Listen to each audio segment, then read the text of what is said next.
पिछले कुछ सालों में Hollywood film industry horror movies पे काफ़ी ज़्यादा प्रकाश डाल रही है।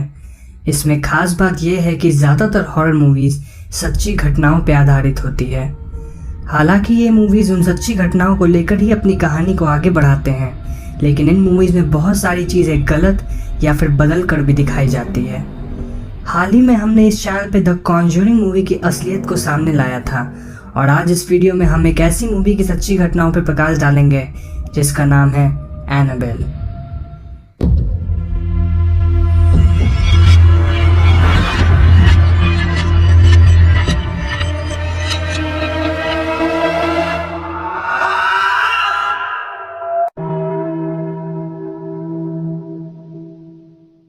ये बात सन 1970 की है, जब डोना नाम की एक लड़की को अपने 28वें जन्मदिन पे अपनी माँ से एक डॉल गिफ्ट में मिली। ये डॉल एक काफ़ी साधारण एंड डॉल थी जो कि प्यारी से दिखती थी, लेकिन इस डॉल के मिलने के 2-3 दिन बाद से ही डोना और उसके रूममेट एंजी को कुछ असाधारण दिखा। जब भी वो इस डॉल को कमरे में किसी विशेष स्थान पे छोड़ के बाहर जाती थी तो उनके वापस आने से पहले ये डॉल अपनी जगह बदल चुकी होती थी। शुरुआत में डोना को लगा कि शायद ये गुड़िया बेड या चेयर पर से गिर जाती होगी, लेकिन धीरे धीरे ये डॉल कमरे भी बदलने लगी और इसके हाथ पाँव के पोजीशन से बदलने लगे, मानो जैसे अपने आप को कुछ कह रही हो। इन घटनाओं के बाद डोना और एंजी को लगा कि शायद कोई उनके घर के अंदर आके उनके साथ ऐसा मजाक कर रहा है, क्योंकि उन्हें डॉल के साथ अब कई नोट्स भी मिलते थे जो कि किसी बच्चे द्वारा लिखे हुए लगते थे। इन नोट्स में कुछ ऐसी बातें लिखी होती थी, हेल्प अस और हेल्प लाउ। मैं आपको बता दूं कि लाउ डोना और एंजी का एक अच्छा दोस्त था। ये घटनाएं कुछ दिन तक चलती रही, तभी अचानक एक दिन डोना ने इस गुड़िया के हाथ को खून से लथपथ पाया। अब पानी सर से ऊपर जा चुका था, इसलिए डोना और एंजी ने एक साइकिक की मदद ली जिसने सांसे नाम की प्रक्रिया का उपयोग इस डॉल पे किया। इस प्रक्रिया के दौरान उन्हें पता चला कि इस गुड़िया के अंदर एक 7 साल की बच्ची की आत्मा प्रवेश कर चुकी है, जिस बच्ची का नाम एनाबेल हिगिंस था। इस बच्चे की मृत्यु कुछ साल पहले इसी जगह पे हुई थी जब ये घर और अपार्टमेंट्स नहीं बने थे। साइकिक ने डोना और एंजी को इस बात के लिए मनाया कि वो इस डॉल को अपने साथ ही रखे, क्योंकि इस गुड़िया से उन्हें कोई नुकसान नहीं होने वाला था। पर बात यहीं से बिगड़ना शुरू हो गई। शुरुआत में कुछ दिन तक तो ये गुड़िया इन 2 लड़कियों के साथ बड़े ही आराम से रही, लेकिन धीरे धीरे ऐसी डरावनी घटनाएं होने लगी जो कि बहुत ही खौफनाक थी। डोना और एंजी के फ्रेंड लाउ को ये डॉल शुरुआत से ही बिल्कुल पसंद नहीं थी और उसका मानना था कि उसे इस गुड़िया के अंदर से नेगेटिव शक्तियों का आभास होता है। तो एक रात जब लाउ उसी अपार्टमेंट में सो रहा था तो उसकी नींद खुली और वो अपने आप को पैरालाइज स्टेट में पाया। वो हिल नहीं पा रहा था और तभी उसने देखा कि वो डॉल उसके ऊपर से उसके पास चढ़कर उसके सीने पे बैठ गई और उसका गला दबाने लगी। इससे लाउ अपना होश खो बैठा और जब उसको होश आया तो उसने ये बातें डोना और एंजी को बताई और उसने बोला कि ये सपना नहीं था, बल्कि ऐसा सच में पिछली रात हुआ है।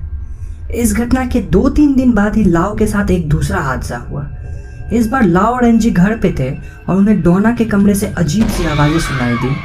चूँकि डोना घर पे नहीं थी, लाउ कमरे को चेक करने गया और उसके वहाँ जाते ही आवाज़ें बंद हो गई।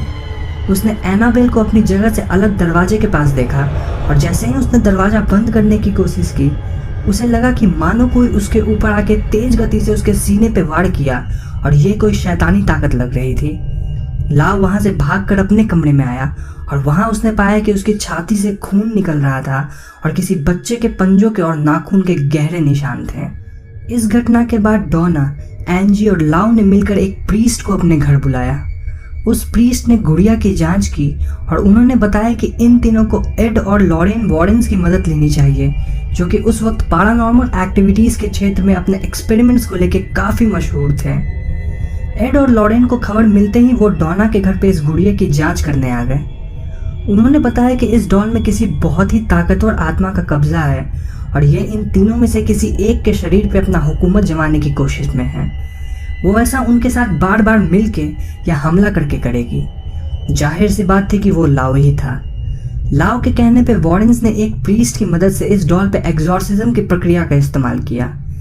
इस प्रक्रिया के खत्म होने के बाद उन्हें पता चला कि ये रूह बहुत ही ताकतवर है और इससे बचने का सिर्फ एक ही उपाय है, और वो उपाय है इस डॉल से हमेशा हमेशा के लिए किसी भी तरह से कांटेक्ट तोड़ देना।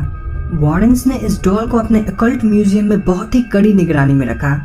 आप आज भी इस म्यूजियम में जाके डॉल को देख सकते हैं, लेकिन उसे किसी भी तरह की बात करने की सख्त हिदायत दी जाती है। एनाबेल पे कुल मिलाकर 2 मूवीज बन चुकी हैं और द कॉन्ज्यूरिंग में भी इसके बारे में थोड़ा बताया गया है। सन 2011 में एक प्रीस्ट अकल्ट म्यूजियम में डॉल को देखकर बोले कि इसमें कोई शक्ति नहीं है। वो उस डॉल से इन्वॉल्व हुए और वहाँ से लौटते वक्त उनका एक्सीडेंट हुआ, जिसमें वो बहुत ही बुरी तरह से घायल हो गए। सन 2012 में एक बाइकर म्यूजियम में उस डॉल को देखने गया। उसने डॉल की मजाक उड़ाई और वार्डन्स के मना करने पे भी वो ऐसा बार बार किया। वार्डन्स ने उसे घर से बाहर निकाल फेंका। उस बाइकर की रास्ते में अपने घर लौटते वक्त ही एक बहुत बुरी एक्सीडेंट हो गई और वो अपनी जान गंवा बैठा। हाल में ही खबर आई है कि मूवी में एक औरत इस पे हंस रही थी और मूवी खत्म होने तक उसको दौरा पड़ने लगे और ऐसा लग रहा था मानो उसके शरीर पे किसी ने काबू कर लिया हो। तो मैं आप सभी व्यूअर्स से अनुरोध करता हूँ कि आप इस वीडियो को मजाक में ना लें और किसी भी तरह से इस डॉल का मजाक न बनाएं। साथ ही साथ जितना हो सके अपने दोस्तों तक इस वीडियो को शेयर करें ताकि उन्हें भी एनाबेल की सच्ची कहानी पता चल सके। अगर आपको ये वीडियो पसंद आई तो इस वीडियो को लाइक करें